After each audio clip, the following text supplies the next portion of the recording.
नमस्कार, श्री राम पीजी महाविद्यालय के यूट्यूब प्लेटफॉर्म पर आपका स्वागत है।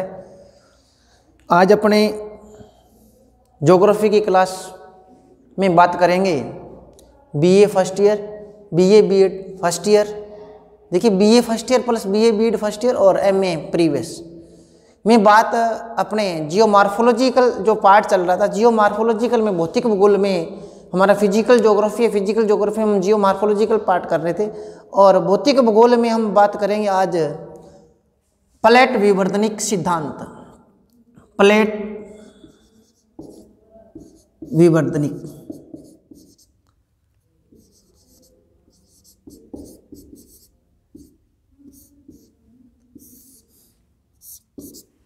ठीक है। प्लेट विवर्तनिक या इसको कह सकते हैं प्लेट विवर्तनिकी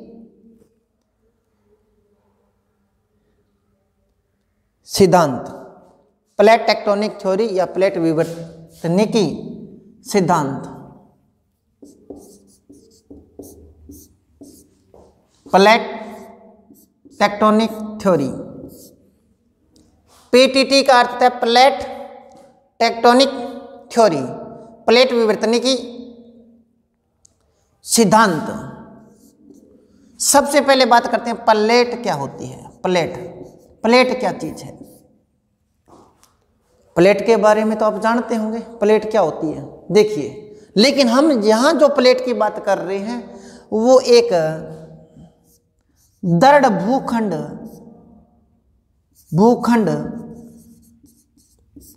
का हिस्सा, दृढ़ भूखंड का हिस्सा, दृढ़ भूखंड का काफी बड़ा हिस्सा जो होता है उसे कहते हैं प्लेट। हमारी जो प्लेट है, ये जो प्लेट होती है ये दृढ़ भूखंड होता है। हमारी ये पृथ्वी है, इस पृथ्वी के नीचे जो हम कह सकते हैं पृथ्वी की संरचना जो बनी है, पृथ्वी जो बनी है वो बहुत बड़े बड़े विशाल भूखंडों के सहयोग से बनी है। इन भूखंडों में क्या है? जोड़ है। जोड़ माने ये भूखंडे एक दूसरे से अलग होते हैं, ये भूखंड एक दूसरे से अलग होते हैं और ये जो भूखंड है इनमें गति भी होती है। इन भूखंडों में क्या होती है? गति होती है। तो सबसे पहले बात करें प्लेट, तो धरातल के नीचे बड़े बड़े जो भूखंड होते हैं उन भूखंडों को प्लेट कहते हैं। ये भूखंड गति करते हैं, धरातल के नीचे गति करते हैं।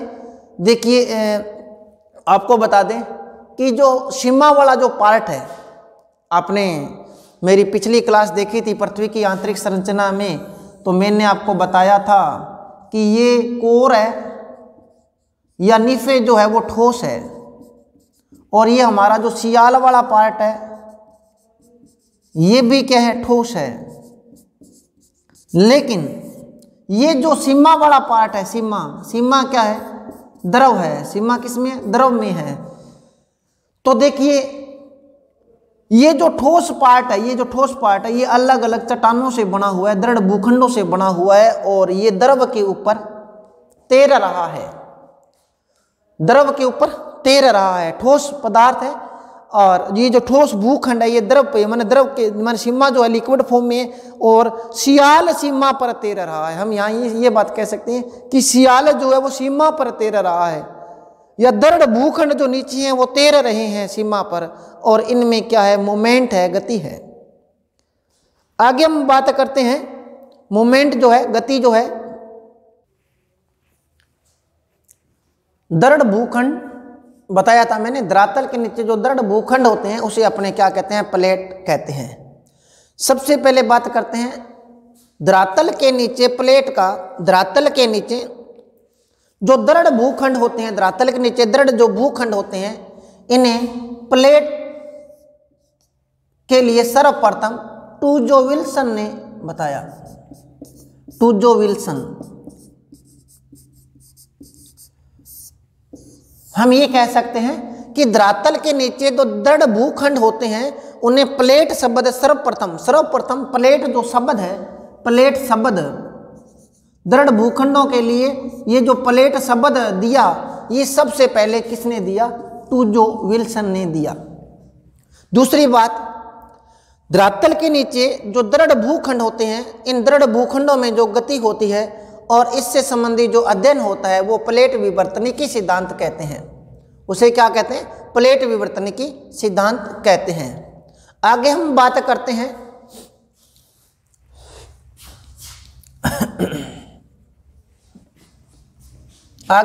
करते हैं देखिए प्लेट।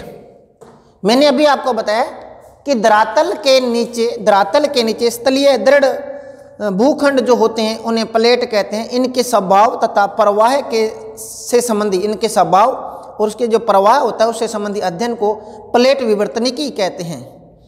इसमें क्या होता है? क्रस्ट और ऊपरी मेंटिल को शामिल किया जाता है।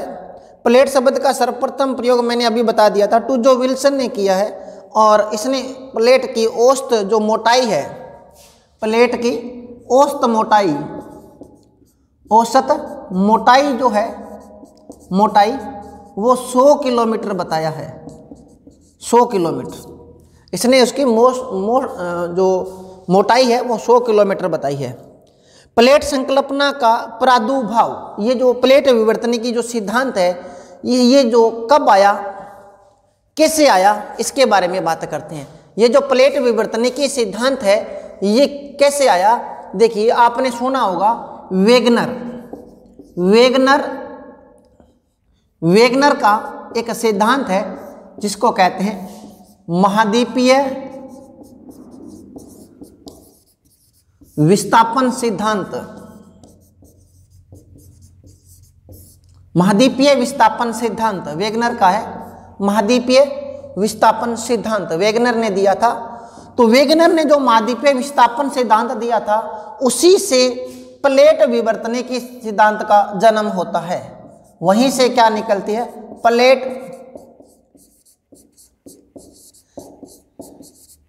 प्लेट विवर्तनिकी सिद्धांत की उत्पत्ति होती है। प्लेट विवर्तनिकी सिद्धांत की उत्पत्ति होती है।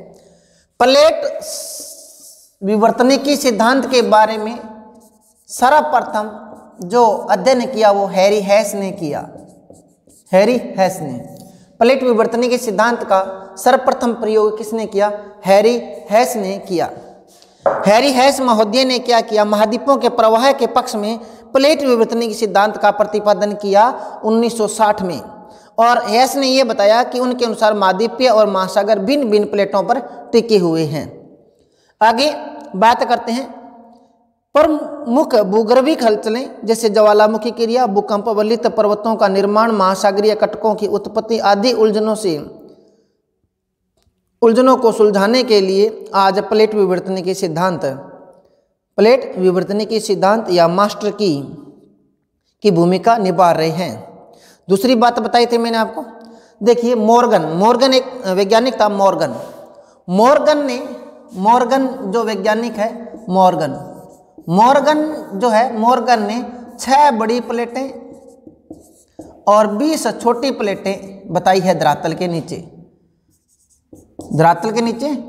मॉर्गन ने 6 बड़ी प्लेटें और 20 छोटी प्लेटें बताई है। दूसरी बात करें, प्लेटों के अंदर क्या होती है? गति होती है। प्लेटों में क्या होती है? गति होती है। प्लेटों का क्या होता है? प्रवाह होता है। और सभी प्लेटें हैं वो अपनी अलग अलग गति से चलती है। ये नहीं कह सकते सभी प्लेटों की गति एक जैसी होती है, अलग अलग गति होती है। अलग अलग गति से वो अपना प्रवाह करती है और जब प्लेटें चलती है तो उसे कहते हैं प्लेटों का प्रवाह। तो आगे हम बात करते हैं प्लेटों के अंदर जो गति होती है वो 3 प्रकार की होती है। प्लेटों में जो गति होती है वो 3 प्रकार की होती है और प्लेटों के सारे कार्य उनकी दीवारों पर संपादित होते हैं। ये 3 प्रकार की होती है। एक होता है, देखिए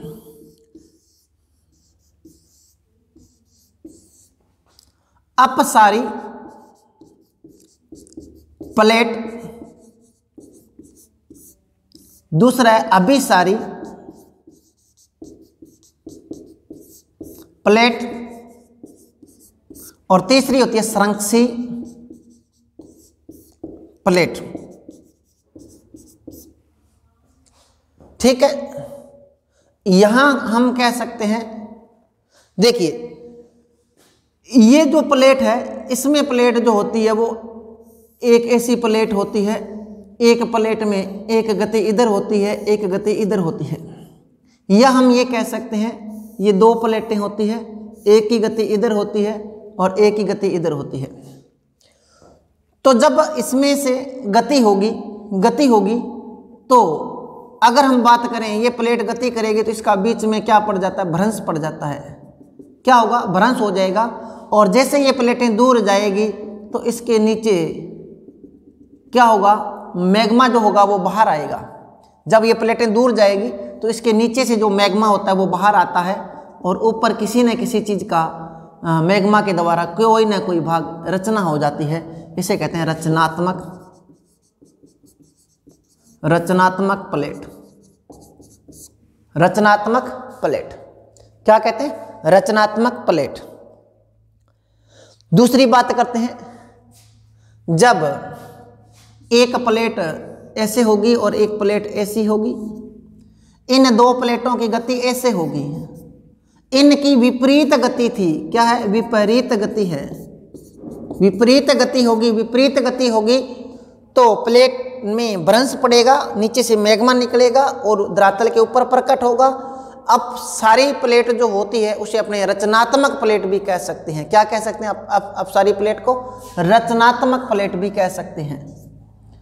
अभिसारी प्लेट में क्या होती है, एक प्लेट हल्की होती है, एक प्लेट भारी होती है और दोनों गति करती है, एक दूसरे के आमने सामने गति करती है। जब ये दोनों प्लेटें आती है तो जो हल्की प्लेट होती है वो ऊपर उठ जाती है और भारी जो प्लेट होती है वो नीचे चली जाती है।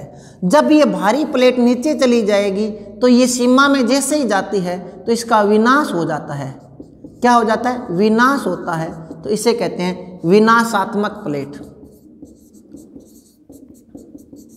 विनाशात्मक प्लेट जो नीचे जाएगी तो तापमान मैग्मा में वैसे सीमा में बहुत ज़्यादा है तो ये प्लेट जाके नीचे पिघल जाएगी, तो इसका क्या हो जाएगा, विनाश हो जाएगा। तो इसे कहते हैं विनाशात्मक प्लेट। इसे कहते हैं अभिसारी प्लेट। जब दो प्लेटें आमने सामने आती है तो वो जब दो प्लेटें आमने सामने आएगी तो एक प्लेट हल्की होगी, एक प्लेट भारी होगी। हल्की प्लेट ऊपर उठ जाती है, भारी प्लेट नीचे चली जाएगी और फिर क्या होगा, एक प्लेट जाके सीमा के अंदर विनाश हो जाता है, पिघल जाती है, विनाश हो जाती है। उसे कहते हैं विनाशात्मक प्लेट। यहाँ जो घटना घटित होती है इसे कहते हैं संरक्षी किनारा।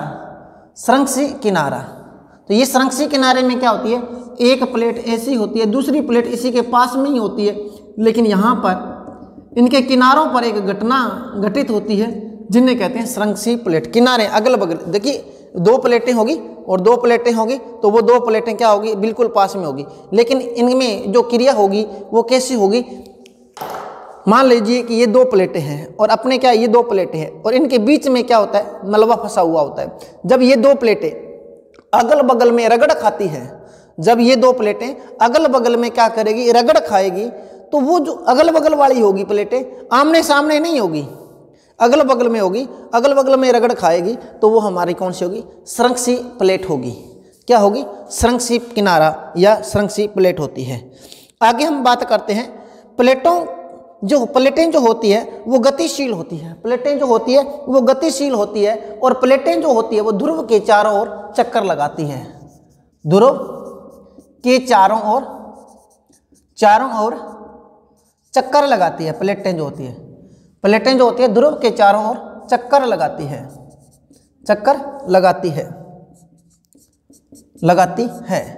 और जब प्लेटों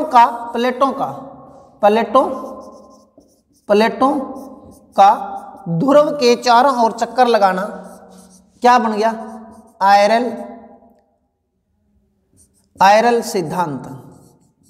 प्लेटों का ध्रुवों के चारों ओर चक्कर लगाना क्या कहलाता है, आयरल सिद्धांत। जब प्लेटें गतिशील होती है और जो एक ध्रुव के चारों ओर घूमती है इसे पोलर ऑफ प्लेन कहते हैं और इसे आयरल सिद्धांत भी कहा जाता है। आगे हम बात करते हैं, देखिए रचनात्मक जो प्लेट है हमारी ऊपर वाली रचनात्मक प्लेट है उसे अपसारी प्लेट कहते हैं। ठीक है, आगे रचनात्मक किनारों के सारे पदार्थों का निर्माण होता है। इसके मध्य मध्य महासागरीय कटकों के सहारे उत्पन्न होती है। जब दो प्लेट विपरीत दिशा में अपसारित होती है, इसे अपसारी प्लेट या संबंधी प्लेट कहते हैं। विनाशकारी प्लेट के बारे में मैंने बता दिया था। विनाशकारी किनारों के सहारे दो प्लेटें आमने सामने गति करती है। इन किनारों के सहारे पदार्थ निचला मेंटल में शेपित हो जाता है और वहाँ जाके वो नष्ट हो जाती है और इसके किनारे हरास हो जाते हैं। इस प्लेट सीमा को अभिसारी सीमा भी कहते हैं। संरक्षी किनारों के सहारे जब दो प्लेट अगल बगल में खिसकती है, जिसके कारण रूपांतरण भ्रंश का सर्जन होता है तथा प्लेटों के किनारे में धरातलीय क्षेत्र का अंतर नहीं होता। इस प्लेट सीमा को शीयर सीमा भी कहते हैं। शीयर सीमा, इसको क्या कहते हैं? शीयर सीमा। शीयर सीमा भी कहते हैं। शीयर सीमा भी कहते हैं। शीयर सीमा भी कहते हैं। इसलिए इसे संरक्षी कहते हैं कि इस सीमा के सहारे न तो प्लेट का निर्माण होता है और न प्लेट का नष्ट होती है। आगे हम कल पढ़ेंगे धरातल के नीचे जो मॉर्गन ने 6 बड़ी और 20 छोटी प्लेटें बताई है उसके बारे में पढ़ेंगे, उसकी मूवमेंट के बारे में पढ़ेंगे। तब तक के लिए धन्यवाद।